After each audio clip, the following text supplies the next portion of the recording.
Hi, I'm Jenny Robertson, founder of the On Purpose Woman Global Community and founder and publisher of On Purpose Woman magazine. I'm here to share this speaker portion of our Connections Over Coffee gathering of the On Purpose Woman Global Community.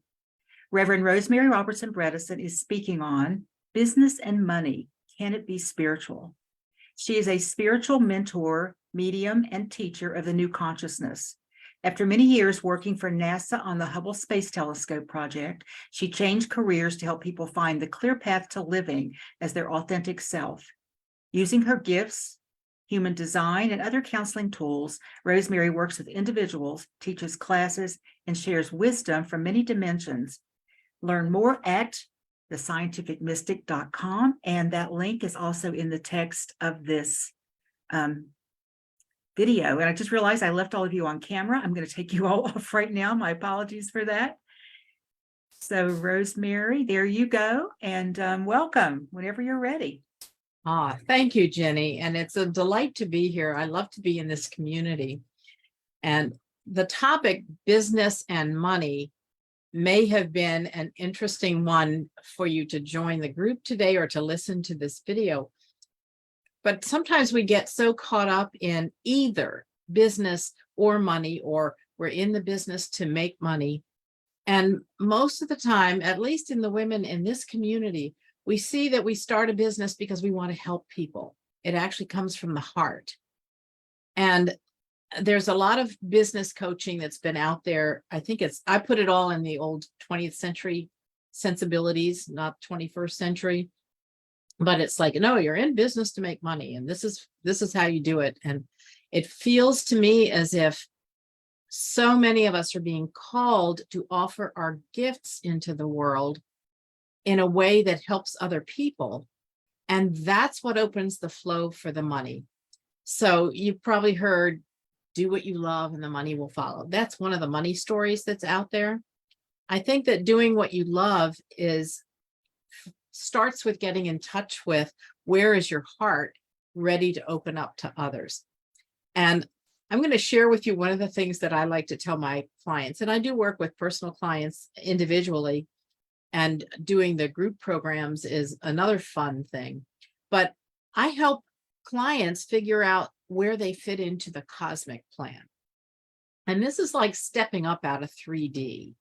And when your business is about fulfilling the soul contracts that you came into the planet to fulfill, then you're inviting other people to be the answer to the soul contract they're looking for. And that's a different way of looking at business, right? That's why I would use the word spiritual, because it's bigger than 3D. And if you think about people who have been souls saying, let's go down to Earth and play in Earth University, and here's what we're going to do this lifetime, then you think about how those souls are trying to find each other when they get to 3D, when they get to the planet. And so when we think about our business as actually fulfilling soul contracts, we take away some of the, I've got to find clients, I've got to get clients, I've got to make money. And when we take that out of the equation, we're just showing up for honoring soul contracts. So I kind of wanted to put that umbrella over the idea of business. If we're in business, if we're in a job, it doesn't matter whether you're working for someone. I realized in looking back over my years working for NASA that I was there to fulfill another purpose. Yes, I was in charge of the Office of Public Outreach and getting the pictures and the scientific stories and press releases and all of that out to the world. But there was another reason that I was there. And I was the only woman in the director's office with the senior people there. I was working with people who were doing educational projects and people who were doing the scientific research. It was more of a glue that I was holding together. I was the go-between. I was reaching out to the meetings at headquarters and coming back and telling the astronomers what I'd learned and what they needed to know. I was playing a role. I was the medium. I was in between them. And I know when I went into a board role for a nonprofit organization, a community of transformation.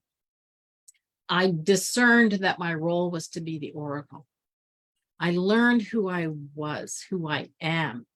And I played that role in a lot of different ways, whether it was at work or, as Andrea was talking about earlier, doing a conversation with the other side. I'm actually the one who's receiving the information from the other side and sharing it with the people who need the messages. So whether I'm channeling or connecting someone to a loved one or an ancestor on the other side, or I've even found that I'm communicating to future selves that are giving value to what somebody's doing today. That's a role that I've played and I've been on the planet a long time. I finally learned who I am. And that is who I am. That's who I'm being. And that's how I define success. When I'm being my authentic self and I can have an impact. To me, that's a definition of success. And my business is helping people do that. Now, where does the money come into the spiritual part of it? We seem to think, what are some of the money stories that are about that? They're all 3D. If you think about it, money stories are all 3D, right? There isn't enough money. I can't afford it. Money doesn't grow on trees. Rich people are mean or out of integrity, or I'll never make that much money, or who do they think they are to think they can charge for this when they should be doing that for free? And let me tell you, as a spiritual mentor, I've heard that. There's a lot of stories about it, but it's all 3D consciousness, right? And money is a 3D thing, but we do have to pay the rent, buy food, put gas in the car, whatever it is that money does for us. But our attachment to the money keeps us in 3D. So if you think about, you are actually a multidimensional human being. You may not know this, but you are. You are also a great mind. You have a great mind. You're a great manifester. So you manifested being here today to listen to this. You've manifested everything in your life up to this point. And even the stuff that feels like it was painful or uncomfortable, it was part of your journey. I believe your soul came in with a syllabus. It says, okay, I'm going to Earth University. Here are the courses I'm going to take. Here are the lessons I'm going to take.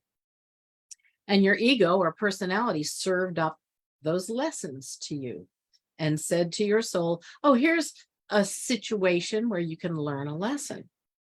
And so you've been learning and learning and learning, and you have been showing up and showing up and showing up. And when we put on the costume of something we think we're supposed to be, when we move ourselves out of that authenticity, we actually move ourselves out of success. We move ourselves away from money. And yes, you can see lots of people who are making lots of money, but they're not happy. They're not peaceful. They don't feel like they have achieved. They feel like there's always more. I have to get more. I have to give more. I have to find more.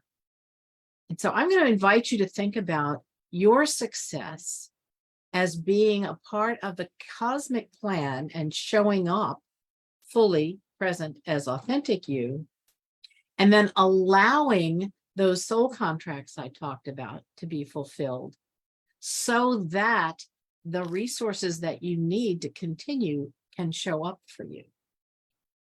Think about it. Instead of saying, here's how you're going to get clients so they can give you money so that you can have money, let's think about, how can I let the soul contracts be fulfilled? Oh, well, maybe I do some marketing so that people at the other end of the soul contract can find me because they're looking for me. That's what our souls agreed to do. Oh, okay. So now that we're doing that, maybe we can have an exchange. We're in 3D, even though we're multidimensional. That exchange that we do in 3D is money. Okay, fine. We're going to do that. You see how when you overlay your role in the cosmic plan, the 3D stuff takes on a different flavor. It's not pressure. It's not get. It's not this accumulating. It's more in the showing up part. And the authentic you knows this. So we're going to talk about not moving ourselves in a costume all the time. This is where human design comes in. And how many of you have heard of human design? Because even the Washington Post, I believe, came out and said that what's passé is Enneagram, which is a really powerful tool to know yourself and to know others. And what's in is human design. Well, I'll give you a little bit of information about the human design system, because it's a way, it's not a labeling system. It's a way to help you know how to make decisions based on your design. And this is how we get in touch with not only our authentic self, but our purpose in being on the planet, and what tools and resources we came in with, and where there might be some challenges in our lives, and how we're designed can help us relax into that. So, for example, I'm designed as a projector. A projector is a guide or an orchestrator, not designed with a battery like the Energizer Bunny to get things done 9 to 5 and do. There are generators who are workers, and they're designed to do things, to get things on the to-do list done. There are manifestors who are the innovators. They come up with the ideas. There are manifesting generators who join those two things together. And there are reflectors who are totally open to receiving the information about the environment and what's going on. They're designed to wait for a whole lunar cycle before they make a decision. Our society wants us all to be generators. They want us all to be moving, doing. You got to be operating at full speed, give 110%. Well, what if you're not designed that way and you're struggling to be that? That was what human design did for me. It said, wait a minute, you're a projector, you're the guide. And I could look back and see where I could fulfill that role. But projectors also need to be invited and recognized before they share. So I could go back and look at some of those meetings where I would propose something or throw this idea out, and nobody would react. Nobody would pay attention, or they would ignore it. And then 10 minutes later, a guy in the meeting would propose the same thing, and it was the greatest thing since sliced bread. I used to think that was because I was a woman and the only woman in the senior staff meeting. But now I look back on it and I think, you know what? I wasn't invited for that. And I didn't invite the invitation. So it's not like you have to sit around on your hands. But again, it's letting people know I'm here, I have something to share, and let me, would you like for me to share it? Well, let's go back to how we operate in our business. What if we knew that about ourselves? And what if we knew that about our client?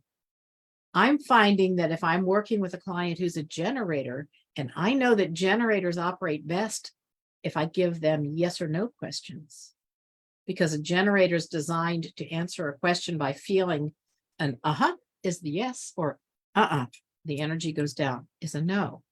But if I ask them a big open-ended question, they might get kind of confused or kind of lost. So do you see where knowing yourself and knowing other people, studying something like this can help you in your business in a way that makes you successful, because you can have an impact. You can actually help your clients. And, there's a money exchange because we're still operating in 3D. I'm going to give you another piece of human design. The wisdom is we've been in a 400-year cycle called the cycle of planning. And this is where all the institutions, if you think about it, over the last 400 years, banking, education, political, governmental structure, all of that was being constructed on the earth. Well, we're about to shift into the next cycle called the cycle of the sleeping phoenix, the awakening, and the awakening of consciousness. The currency for the last 400 years has been material, money, right? Numbers. Think about that. Statistics, numbers, how much money do you make? How much is this costing? The currency in the next cycle, which starts in 2027, is going to be well-being. Think about how we're starting to see that. How many employees are asking their company for life support rather than just money? And yes, we still need the money and it still needs to support us. But think about how many employees are now saying, well, wait a minute, I'm not going to work all that overtime. I've got a family and it's important for me to be with my family. You see where the consciousness of well-being is starting to show up in the world? That's really a great portent for where we're going. The other quality that's shifting is, if you think of this period of time being based on competition, we're moving to cooperation. We're moving to collaboration. So think about how those of us who are out there to help people with our business can shift our consciousness from, I've got to make money, to I want to serve. Maybe collaborating helps me to serve. Oh, the money will be there. The resources are going to be there to keep me sustainable, because that's how this whole Earth evolution is happening. And when people are concerned about well-being, well, can I offer well-being? Can I help them find a path to their own well-being? And when business starts to shift in that way, we start to get a whole different environment. So think about what we're seeing in the world right now. We're seeing, I believe, the death throes of that old competitive thing, right? Us against them. We've got to hate this person or this group, and we got to get mine. It's all fear-based because they feel the shift and they don't know what to do with it. But what's happening and what's emerging is, wait a minute, that's not in the common good. Let's work together to work for the common good. And we're moving in that direction so that what we do in the world is having an impact.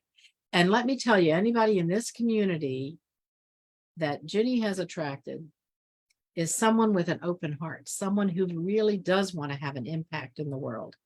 Someone wants to help people. So if you're here to help people, you want to help people evolve, right? I don't think anybody starts any kind of a business to help people stay the same. Anybody here trying to keep people stuck? I don't think so. But if you think about it, it's about helping people evolve, helping people to change. And how do we do that? Whatever our personal gifts are, need to be out in the world. So I teach people that you are the sun in the solar system of your life. And I want to lay that out there. You are the sun in the solar system of your life. And what does the sun do? The sun does not worry about resources. The sun does not worry about how things are landing. The sun just shines, right? The sun doesn't care if there's clouds covering the earth and we can't see the sun at that moment. It's still shining. But what would we on earth do without the sun? We need that light. So I'm anointing each of you today. You are the sun in the solar system of your life. And it is a part of the plan for you to shine your light. That's why you're here. So I would invite you into the inquiry of, well, what does it look like if I'm shining my light? I go back to that authentic self. Who are you in your business? Are you shining your light in your business? Are you being the light that can attract the other end of the soul contracts that you have made? Now, this may seem simplistic, but it starts to shine a light on your role on the planet, whether your role is to help a family that you're growing or working in, or you are in a job and you're in a company that you're supporting, or you have your own business, or you're a teacher, or a coach or whatever you are, think about that as, am I shining my light brightly today? And what if that's the only question that matters? Because once you're doing that, once you're authentic, once you've let go of the costumes, where those costumes came from is other people outside. Where those money stories came from is outside of you. In human design, we call that conditioning. We have embraced thoughts or beliefs that may not really be ours. And the work we do in our evolutionary process is to go through and identify the beliefs that we want to decide to continue to believe, or to change those beliefs and let go of them. That's what real empowerment is. I like to tell clients, don't believe everything you believe. Think about that. If you have a belief that you haven't examined, it's operating at the unconscious level. And so we've got from the outside all these beliefs about money, all these beliefs about business. It should be this. I mean, I remember going to business coaching in the late 1990s and into the early 2000s. And I cringe now when I think about it in 2023. I think about the fact that, oh, wait a minute, there's a level of consciousness that wasn't here in that teaching. And now you'll see a lot of the ideas are coming out in this context that I'm describing. Oh, it's for the greater good. Oh, let's examine our why. What's your why? And when you get to the point of seeing, I'm fitting into a bigger plan, I don't have to know the whole plan. All I have to know in this moment is what one step do I take today? That's really significant for each of us to examine ourselves, examine our business, examine our stories about money. You can change them. You can change your beliefs, you can change your thoughts, and you can decide to believe that you're making a contribution to the overall plan when you show up as your authentic self. And that's where I see the transition from the old competitive accumulation kind of methodology for business to move us into, oh, I can do this a different way. How does it look if I'm going to show up as my authentic self. I'm going to shine my light like the sun that I am. And I know that success follows. I know that my resources are there and I can trust that. Now, I love to help people individually. And if you go to my website, thescientificmystic.com, I'd love to have a conversation with you about exploring that. And also, if you get onto the mailing list, I can let you know when I do another conversation with the other side, where we do access information and wisdom from the dimensions, or you can speak with a loved one who's crossed over, and you can just get a message, a guidance for this time. So I would love to have you join me in the community there. And I'm getting ready to say goodbye, but I want to say one more thing. Please go into your heart. Even though we've been trained to think of business as the mind is not going to make the best decisions for us. It's your gut. It's your heart. And I'm inviting you to do what you love. Be the sun in the solar system of your life. So thank you. Thank you for letting me have this time with you. I look forward to hearing from you all.